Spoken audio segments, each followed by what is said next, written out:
So I want to talk a little bit about non-credit to credit alignment. And we hear a lot about, what are non-credit skills, courses, credentials, and credit. So why do learners, new majority learners, enroll in non-credit courses? Many use this as the first on-ramp or entry point to post-secondary education. Some use it to upskill or as a bridge to a certificate they need, or as a way eventually into a degree program on the credit side. And we can really think about that from micro pathway standpoint as well. So we really want to think about that as we continue our work in this process. So, when we think about credentials, they don't, always have to be on the credit side. They can be on the non-credit or workforce or CTE side, however it is that you may have some non-credit options at your institution. So what is included in that?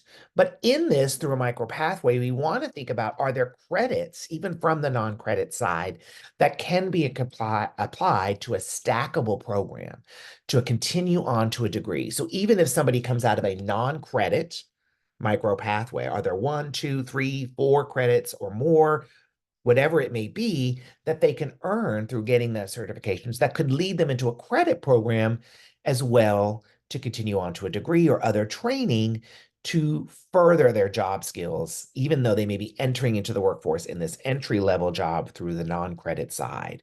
So again, it's really just thinking how credentials and courses taken in non-credit can articulate into credit. And articulation enables learners to easily transfer non-credit learning into credit.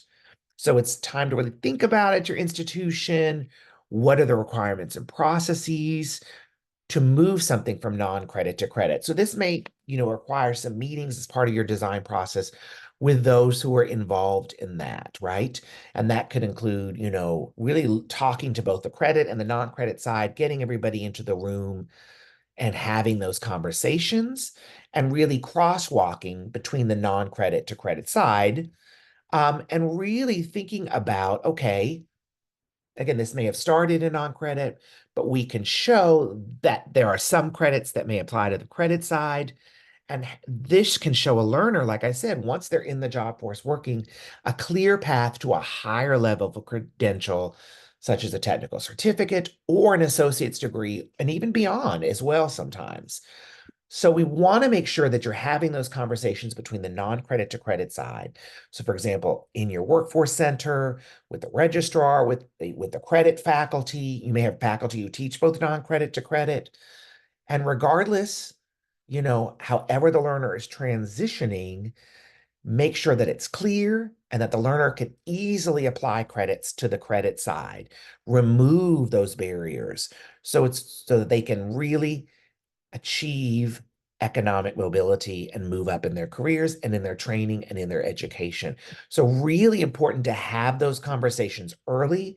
Who do you need from your ecosystem map in the room to have those conversations, right?